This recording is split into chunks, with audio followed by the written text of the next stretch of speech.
Hi, I'm Dr. Dinah Hill. Thank you so much for joining me with Your Life in Process. And if you want more, if you're interested in applying these processes to your daily life, join me at my membership, More Life in Process.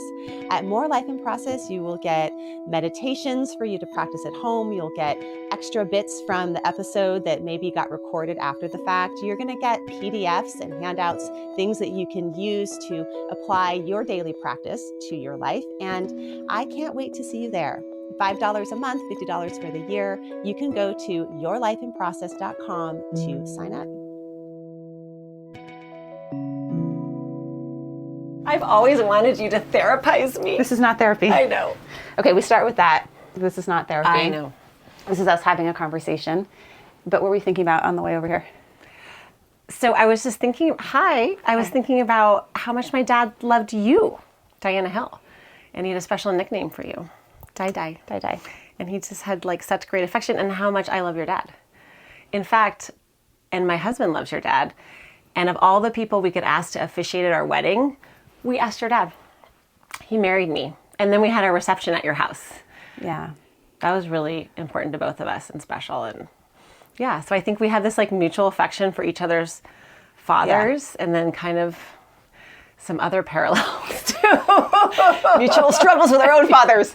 And then now being in a, so yes, I want to just reply by, I adored your dad. And part of what I adored about him was how he made you feel.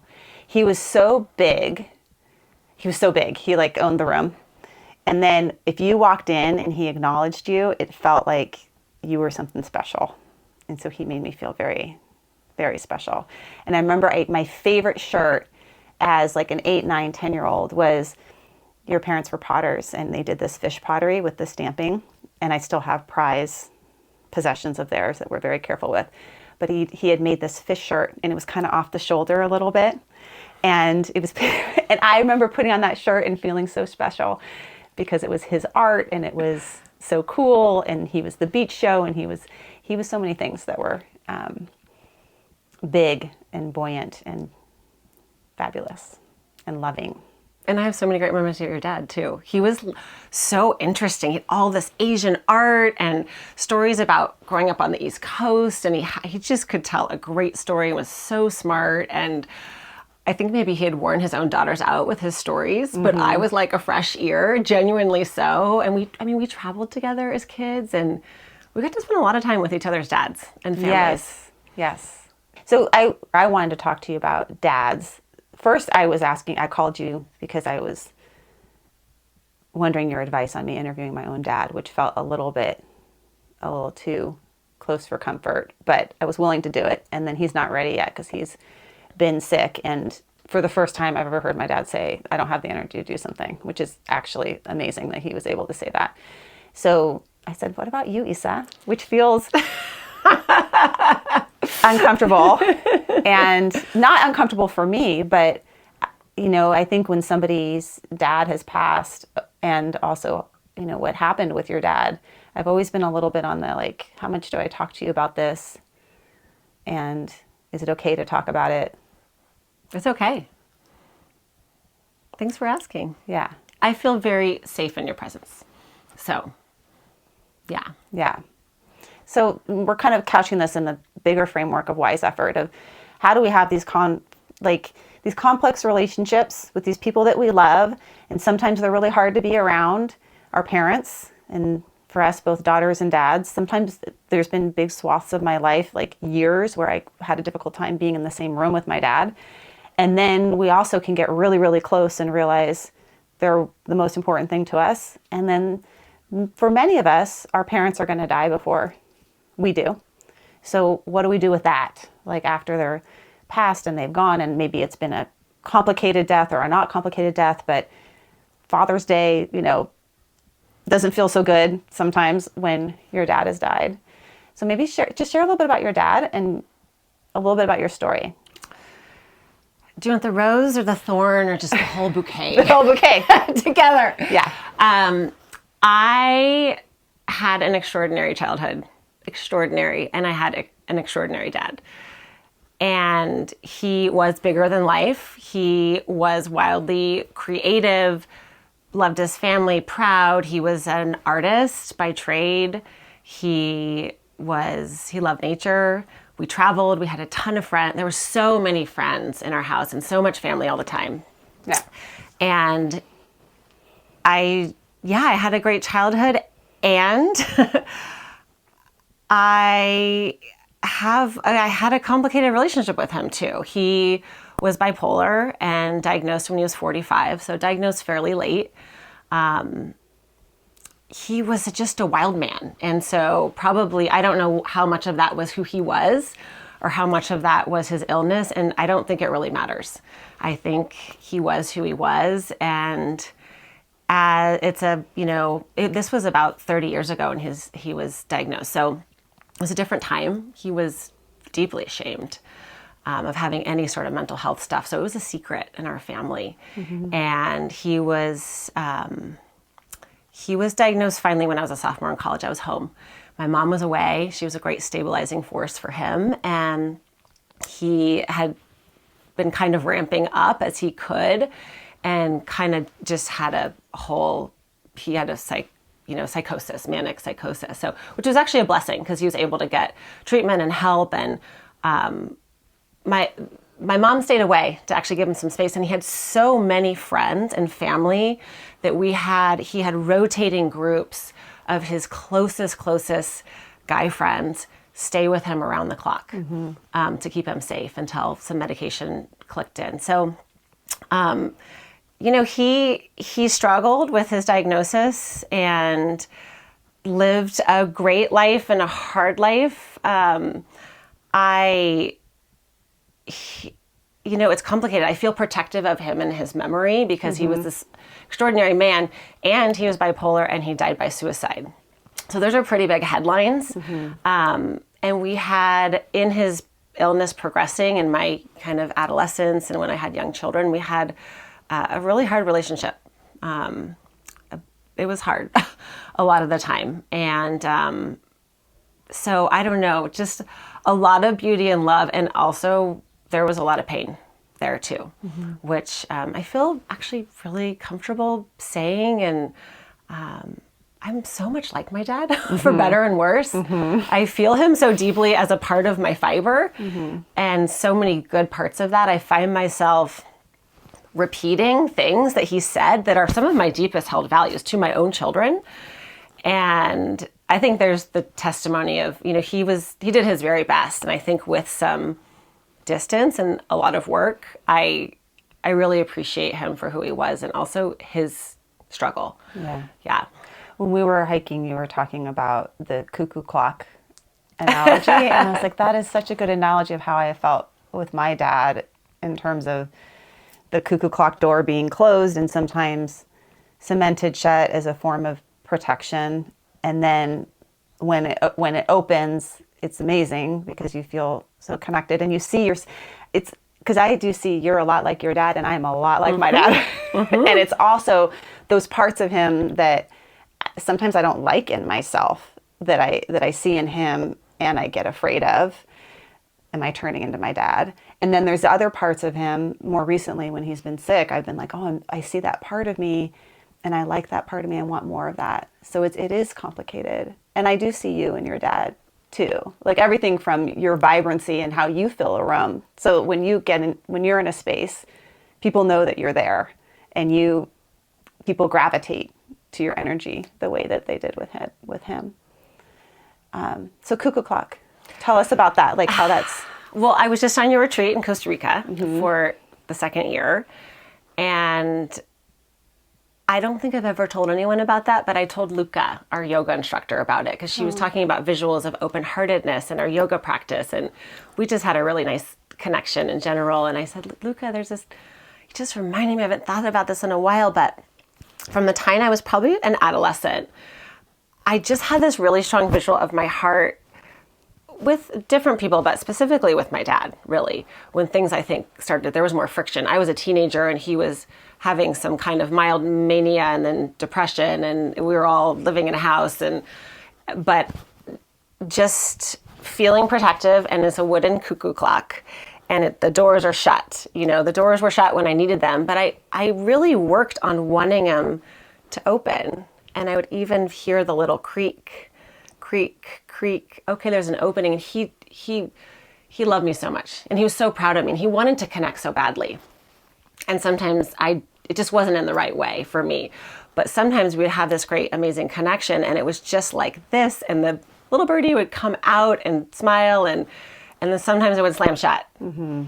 And so I'd have to, kind of pry it open. And so how do you do that? Like, what was the prying open? Like, what was it, like an internal conversation you were having with yourself, or like, I'm going to be uncomfortable, but I'm going to do it, or I had a visualization, and I still do, but I think it started with breath and just a noticing of that tightening. Mm-hmm.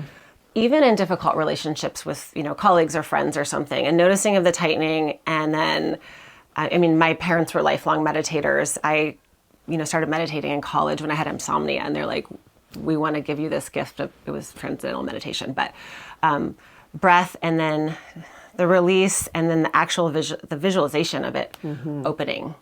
And that open-heartedness is always where I want to go toward, even though it's hard for me. Mm-hmm. So that, for me, the way that I would maybe conceptualize that is you're noticing the closed-heartedness without getting maybe even down on yourself about it. Because for me, when I've gotten closed-hearted, I go into a place of shame. Like, why, what's wrong with me that I can't just be loving and open with my parents? I have generally good parents that want the best for me, love me, have provided me. I have so much privilege in so many different domains of my life, including the privilege of having two loving parents, right? Mm-hmm. And so where I go to when I get shut down around my dad, or especially in the past, was there's something wrong with me. Mm-hmm. And what I'm hearing from you is that you're more, and this is maybe like also like a meditation of the curiosity of like, just to have a closed heart right now. Mm-hmm. And am I willing to try it out? That's the flexibility. Mm-hmm. Mm-hmm.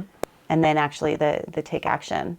The way that I did it as a kid was not close my heart, as I just like completely shut down by not eating. Like that was my way of communicating to you. You cannot have...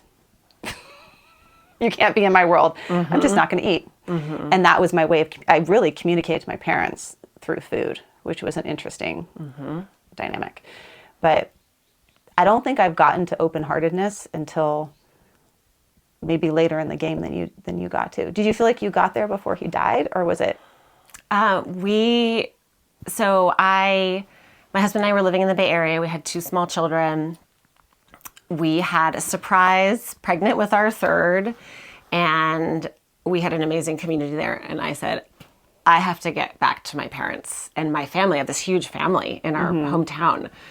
It was just, we loved our life there. It was a big, busy, hard life. And I was like, I have to be with my family. And my husband was on board. And so we made it happen. We sacrificed some pretty significant career opportunities we just had faith. We're like, we just have to be here. We need a slower life. We need support of our family. And so sort of ironically, we moved back to Santa Barbara. I was pregnant with our third baby, coming for the support of my parents, my mom and dad. We moved in with them, actually, because we couldn't figure out the housing thing.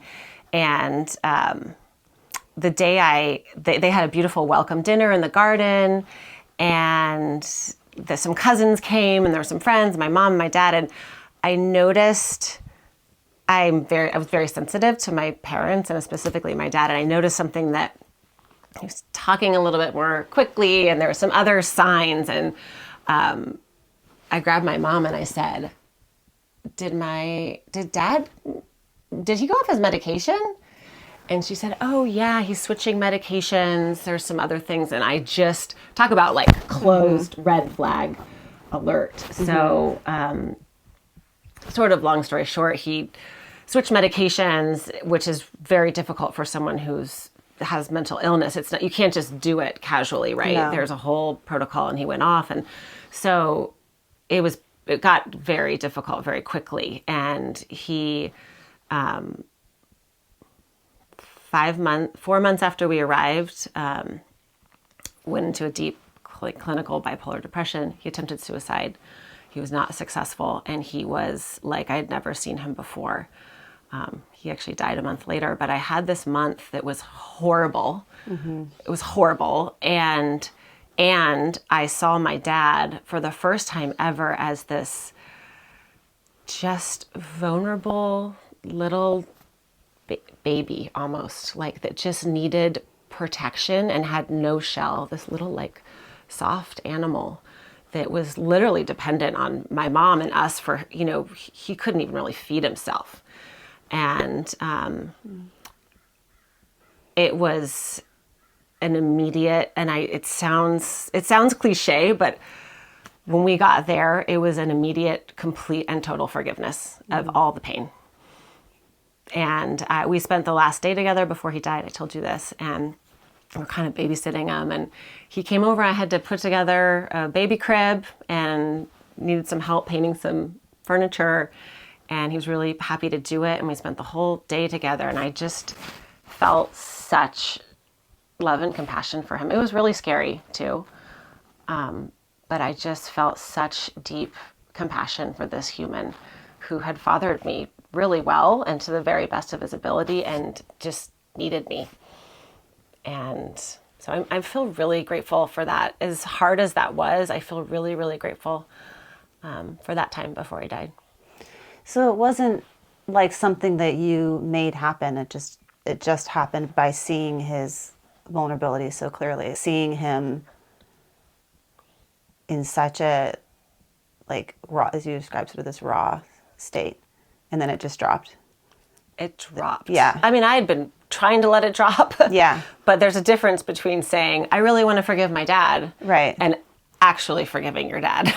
Right. It's a big difference. And Right. I felt it. I felt it in my body. And it had been kind of working up to that, and we were so worried about him. But that day, and he was just spending I didn't know it was his last day. But he spent his last day helping me, as he had his whole life, Right. really. Your parents are Yeah, helpers. and so excited for another grandbaby, and Yeah. but just seeing this, he had no defense. He had no protectiveness, defenses up. His defenses were completely, they were gone. And I just think any human, seeing another human, someone you love, Yeah. someone who's parented you, when you see like their inner tender heart like that, you just can't help but feel something really deeply for them. So, yeah, I didn't do anything. It was like human to human. Yeah. I've seen this with clients where they have aging parents and they've had like a long-standing, riff with their parents. Maybe not even talk to them. They go and visit them when their parent has dementia or the parent has cancer, and it does drop. And the question I have is how do we not have it be the last day or the last month for it to drop, right? And how could we maybe build the capacity to see the vulnerability of our parents? And they're doing, like you said, they're doing the best job that they can given the causes and conditions that they have in their life. How do we open to that and see that so that we get more time with them in that space? And I mean, for me, having been with my dad over this past bit where he has been sick, I had that exactly the same experience where everything dropped. My only desire was to spend as much time as I possibly could with him and to be close to him and like touch him. And like all I want to do is just be with him, to the point where when I was in the hospital, the nurse pulled me aside, Nurse Keith, and he was like, you need to leave. Like, this isn't good. You're there too much. And like, this is very aberrant behavior from, if you think about being my dad, where like, if he's in part of the room, I'm like at the far end corner of the room. Now I could crawl into bed with him. And it was that same experience of just seeing them and how beautiful they are in their vulnerability. That is such, I want to know the answer to that question. Yeah. How do we do that? And not at the detriment of our own need to have boundaries and protect ourselves. Right. But how do we release those stories and let that go with the people who we love to have the most beautiful time together? We don't really know how much time we have left with anyone. That's the interesting thing too. My dad died 13 years ago, but even now I just have, it's not morbid.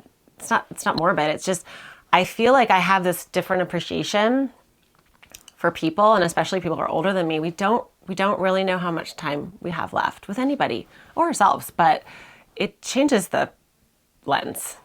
It really does. Yeah, it changes the lens, and it also changes what was the last interaction I had with them like? Because when you told that story of the day before you were with him, you had that last interaction. And for some people, the last interaction wasn't like that. It was, we were in a fight, or I didn't say goodbye. And that can inform how you are with people, thinking this could be the last interaction. Sometimes when my kids go to bed at night, and if I'm not, I don't know, if it just didn't click before bed, that it bugs me. Like it's on my mind of what if something were to happen to me or to them, and if this were the last interaction, I wouldn't be a bad taste in all of our mouth about that. So that is one piece of it, of thinking about impermanence.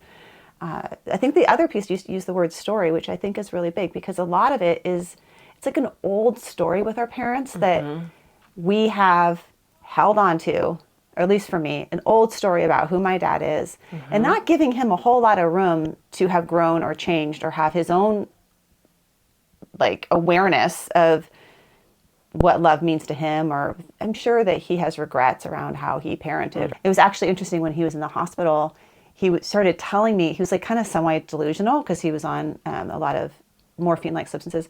And he was telling me all these stories were coming to mind about his childhood that he was sharing with me. I think he was trying to communicate, like, sort of like, I'm sorry for what I've passed on to you, around like workaholism and around prioritizing doing over being with. And I know that he's evolved. I know that your dad evolved from when you were a teenager to when you were 30. How old were you? 30. I was 33. Yeah. With a newborn baby and a 2-year-old and a 5-year-old. Yeah. It also, I feel, I have such appreciation for my mom and, what she's been through and how she's shown up for him and us. And, I don't know, you're a parent, I'm a parent. I've already have things I regret with my kids, we do our best. We do our best. And I've thanked her and apologized for some things too. It's like, gosh, I was just the worst 16-year-old. I was the worst. I was the You were not. worst. I was the worst. What were you doing that was bad at 16? I don't remember this. So mean to my mom. I think every 16-year-old girl is mean to their mom. Yeah, I was the high-performing brattiest person, but like really mean to my mom and kind of embarrassed of her and short and my dad and, just... Yeah, I feel like I want to remember that my teenagers are doing the same thing with me. I'm like, I don't. I'm like, oh, why? Why don't I'm so cool? Why don't they think I'm so cool? Why are they talking to me like that? We do our best. Yeah, we do our best. Yeah, with our teenagers, I mean, I see my teenagers shutting down with me, but I remember that feeling of, on the inside, feeling like I love you, but I cannot let you in. That's very much a teenager experience. I know that I love you, but I can't show that I love you. I can't express it. And this real, pushing away. But I wouldn't describe you as the worst. I've seen the worst. You're far from the worst. I don't know. But yes, the push-pull thing's interesting. At least with the kids, I remember I have, I have 13, 15, and 18. And we have kind of like new teenager on the lower end who's like, hold me close, push me away. And because she's my youngest of 3, that I want to get close, I drop everything. Yeah. I am just 100%. Yeah, anything. You want to show me, tell me, because the next minute it might be like, gosh, The middle one is in a full, I need my autonomy, my space, my independence. And my 18-year-old has circled back around. And that feels early. It feels early. He feels a little bit more like he's evolving a little sooner, but I mean, he comes around and he says, do we need a 20-second hug to fully release the serotonin? And then he looks me in the eye, and he's very committed to his meditation practice. And he was hard too as a younger teen, but but I feel like I have the whole gamut of teenage development in my house right now. And I don't know what they're going to say about me when they're in therapy and older. And we're doing our best. You know, my husband and I lay in bed at night and go, oh gosh, this is so hard. Or why do we say that or do that? Or I'm sure my dad had those same nights with my mom. Mm-hmm. I really screwed that one up. Why is she so hard? This is so hard. You know, I just want to be close. Just want to be close. I just want them to be okay. Yeah. Yeah, I know he had that. And I feel that now. I don't know. He's not alive. I can't ask him. But I know as a parent, and it's hard to be a parent. And it's hard. And we all have our struggles. And we all have our big struggles. And some of them are a little bit more obvious to others and sometimes not. But we do. So. And we don't know what's going on behind closed doors in terms of what those struggles are, because I would say outwardly, people that look at your family or you, and this is actually why I think it's so good to have this conversation with you, because outwardly you're like, I'm just going to toot your horn a little bit, like you're like the Yale graduate that married the Yale graduate that has the family of 3 and has the dreamy garden and the perfect life and the everything. And then hearing about, wait a minute, like all of this has been going on or is going on, continues to go on in your life. And like, I think about your dad all the time. There's so many reminders, and he's not my dad. So I can't imagine how much you think about your dad, like a lot. all the time. Yeah. Right. Or just, and good memories Yeah. and sad memories and the whole mix of it. And that's all been going on while you've been building this, whatever, external life. And the same is true for me in terms of all this stuff that has happened for me behind the scenes and in my relationship with my dad and my mom and my sister. And we all, like pretty much every one of my relationships has some mess to it and is not, necessarily what I would want people to read every single detail of how I interact with people that I love sometimes.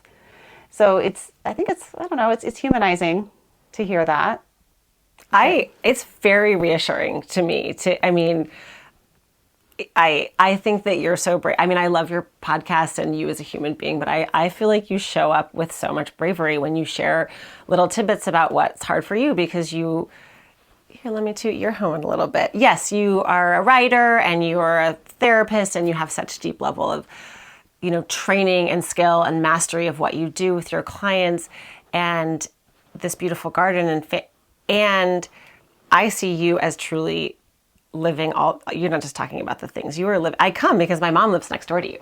So I get to see you in your little environment when you're unsuspecting, and you're doing all this stuff in your life. I see you just like committing to living this good life. And good isn't just like happy all the time and easy. If it was easy, you wouldn't be doing all the things that you do with kids and all this other stuff. But hearing that it's sometimes hard for you, and someone I just have so much deep respect for, that it's, you help people navigate relationships. And yes, some of your relationships are hard. All of ours are. Mm-hmm. I think that's where knowing that someone can talk about that freely, I think it gives us courage to be like, okay, I can admit that things, maybe I'm a little, there's distance between where I am now and where I want to go. But just having like, oh, everything's great and perfect and wonderful, it doesn't help anybody. It doesn't help ourselves. But I think you're doing a really great service. And so thank you. Well, I also want to say something about my dad and your dad, which is, if you think about for your dad in his last day, that he was painting your daughter's little chair set, and it says a lot about who he was as a person, that he was suffering so much and he was still showing up for you, and he wanted to, I imagine that must have been so hard for him. He was in so much pain. Yeah, but to still show up for you. Yep. Yeah, no, he didn't sit on the couch and watch TV. Well, we didn't have a TV, but He was helping me. Yeah, he was helping you. Yeah, he actually fixed there was some wonky, we were in a rent, we didn't even own the house, we were in a rental, and he was fixing cabinet doors in the kitchen that were wonky and painting the chairs and, you know, doing what he did. Yeah. Which is taking care of me, really. Yeah. In the best way he knew how. Yeah. And so my dad, when he was in the hospital, he was like on, like, it was like kind of on his last leg there. he got out of it, but there was some dark days. And one of the, the first thing he said to me when he came out of surgery the first time was, Diana, can you lead my meditation group tonight? He was like, did you? Let me get you the Zoom link. Yeah. I did for 2 weeks. I'm actually leading it again this week, and it was really sweet. It was his little groupies, and I'm like, hi, I'm so-and-so's daughter, and but the second thing that happened was like a couple days later when he was kind of in and out, was that I asked him to lead me in a little meditation, and I never saw him that stay in a better spot than when he was doing that. And I was like, okay, this is my dad doing what he wants to do, which is to care for me. So even when they're in their most vulnerable, and I imagine that would be the same for us, when we're in our most vulnerable spots, we still are living out the value of being a parent. Mm-hmm. And so my dad was doing that, and your dad was doing that, and it says something about their character when everything has been stripped away. I mean, my dad was like, there was nothing, no bodily function that wasn't being maintained by a machine, and he was still wanting to teach me something. It's very sweet. And then we sang a little song together, which was very sweet. I sent that little song to you. It's very sweet. But yeah, maybe when we're stripped of everything, people can see us better. Mm-hmm. And then also we can offer what we have to offer. Just really, it's like really clean from the heart. Like not anything but just, this is who I am and what I want to offer my kid. And how beautiful that you were also in a space that you could receive that. Or that I was in a space where I could have this just really present, sweet time with my dad before he died, because he was just so vulnerable. But there could be another time in my life where I would just be annoyed by everything he did. Oh, yeah. He would be helping me, but also he'd be doing it. He'd be telling me a story and taking up all the oxygen in the room, and I would just be frustrated with him. Right. Yeah. How many times did my dad try to teach me some Dharma, and I'm like, don't Buddhify me right now. I'm like, do not need your Dharma. Yeah. It's like annoying. So it's kind of it's a giving, but then it's also a receiving. Yeah. And being open to the receiving. Yeah. So the coo-coo clock open, there's awareness of the coo-coo clock closing. There's sort of like, my clock is closed. I'm aware of that. There's the willingness and flexibility to open it. And then there's the opening of it. How do we apply that moving forward? Because we have lots of relationships with our teenage kids, with our spouses, in our friendships. And we've had like openings in our friendship. Mm-hmm. The little group that you've created feels very coo-coo clock opening. Mm-hmm. Ideas. How to stay open-hearted in a relationship. I think just coming back to it.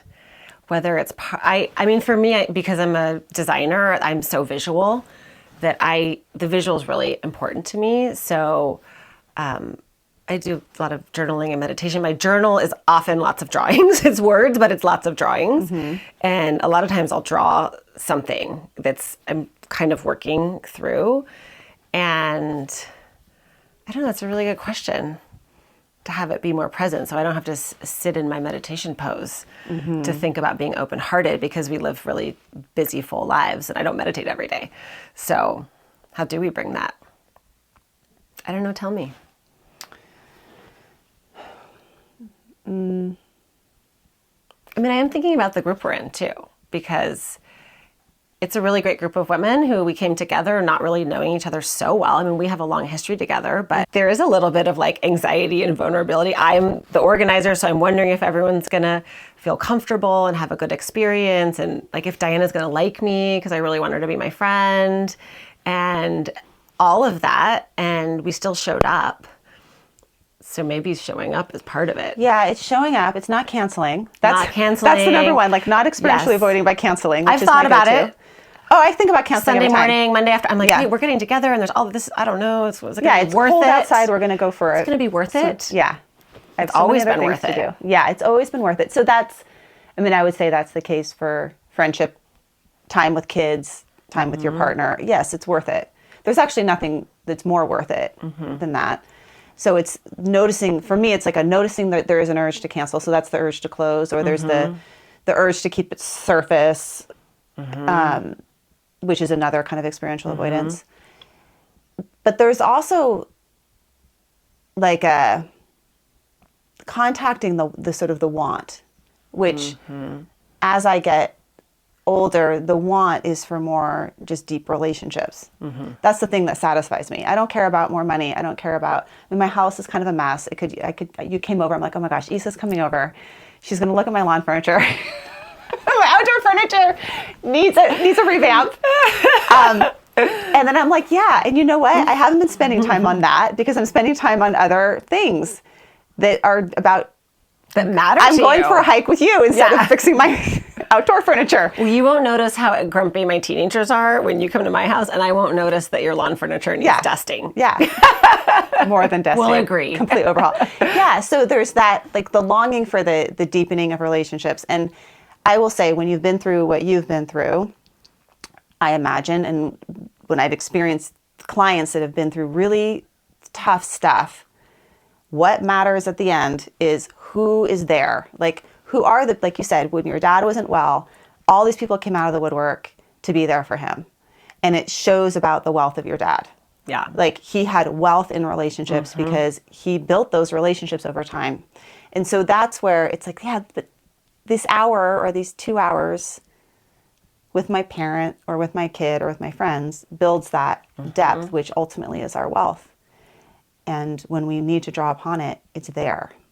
Yeah. So it's that's never the more reminder. apparent when something, I mean, it's great in good times to celebrate with the people who you love, but when things are really hard, that's when you notice the kind of relationships the kind of life you've built, really. Yeah. Yeah. Absolutely. So maybe that's the motivator, to keep the heart open, because we can work hard at a lot of things. We can work hard at our careers, and we see the benefit of working hard at our careers. And you get the benefit of that. Yeah. You worked hard in education, you get a Yale degree. Like, that's a hard thing to get. And we can work hard at our relationships and we get the benefit of our relationships. So for me, that is wise effort. It's like kind of tweaking a bit about what, as Thich Nhat Hanh always talks about, mindfulness being the seed and the fruit. When you're working on your relationships, it's the seed that you will get fruit from later, but it's also the fruit in the moment, the benefit that you get in the moment from an open heart. So stay open with your mama. I think I hear her next door. She might be working on something. She's often Cooking, playing gardening, ukulele, painting, ukulele, bird watching. We're all going to be bird watching. Give us another maybe 10, 20 years. Oh my gosh. Bird watching. We're It's going going to to be be a bird watching. main pastime. And we're going to be picking up instruments, hopefully, yeah. and walking. Yeah. Yeah, your mom. That's hopeful. She's so cute.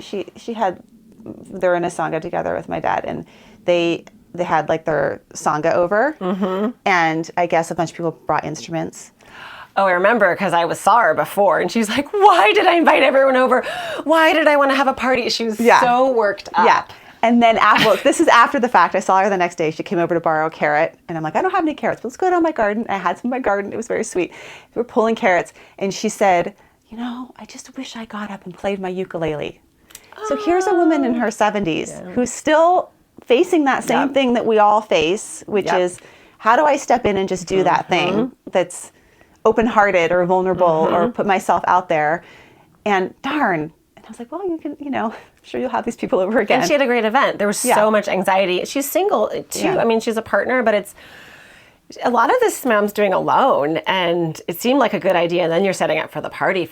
She said, I don't know, it might be 50, it might be 150 people showing up. It's raining. I was going to have a garden party, but it's raining and we're going to be in my tiny house. Yeah. And then she called me, she said, that was the best afternoon. We sang and we played and we talked, and I'm just so glad I had everyone over. Yeah. And I was like, and they're a bunch of Buddhists, so if they are judging you, kick them out. Like the Buddhists judging your house. Yeah. Anyways. Okay. Well, that's good. Well, thank you. Yeah. Thank you, Isa. This was good. I like seeing that's your lair helpful in to all here. Lair. Beautiful space, really. Yeah, it's good. Okay, more to come.